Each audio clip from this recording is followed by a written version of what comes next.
A long time ago, there lived a wealthy and an affluent king in a faraway kingdom. He had a very beautiful daughter of marriageable age named Afyong. All the young men in the country wanted to marry her, but she refused all the offers of marriage. Most of the rich old men asked for her hand in marriage, but she called them old and ugly. Afyong was very proud and vain. In spite of the repeated entreaties from her parents, she refused to marry any man from her land. She vowed to marry a rich prince from a faraway kingdom. Her prince would be the best looking man in the entire world. He would be strong and perfect in every way and capable of loving her properly. So Afyong, the princess, continued to disobey her parents, at which they were much grieved. One day there was a commotion within the village. What could be happening? People inquired. Not long after, the news got to the palace that a very fine young man had been seen in the market, who was better looking than any of the natives. Afyong rushed to the market at once, and directly she saw the most handsome man she had ever set her eyes on. She fell in love immediately and invited him to her house. The prince was delighted and went home with her. On his arrival, the handsome prince was introduced by Afyong to her parents. The prince immediately asked their consent to marry their daughter. At first they refused, as they did not wish her to marry a stranger. But at last they agreed. He lived with Afyong for 2 days in her parents' house, and then he wished to take his wife back to his country, which was afar off. To this, the prince readily agreed, as he was such a fine man. But her parents tried to persuade her not to go. However, being very headstrong, she made up her mind to go, and they started off together. It was a sad day for the king and queen.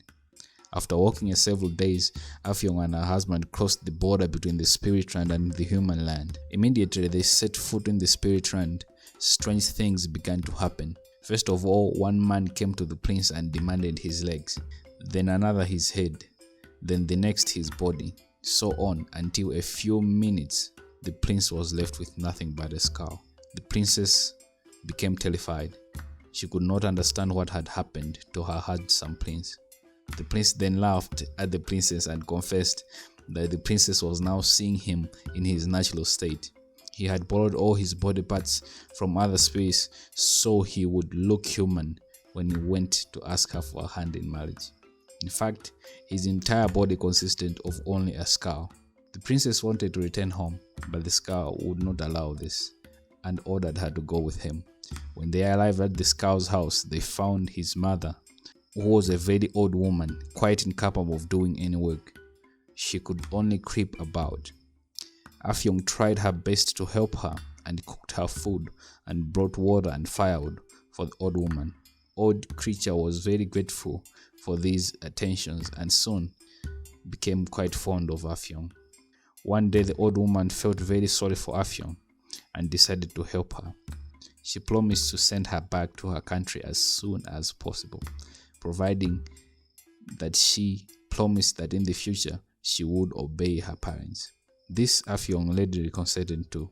Then the old woman sent for the spider, who was a very clever hairdresser, and made him dress Afyong's hair in the latest fashion.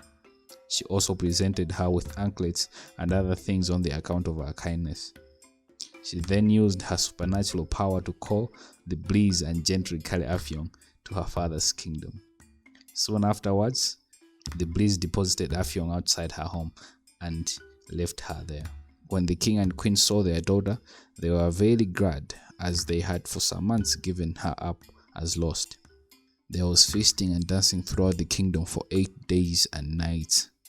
Afterwards, the king passed a law that parents should never allow their daughters to marry strangers who come from a far country.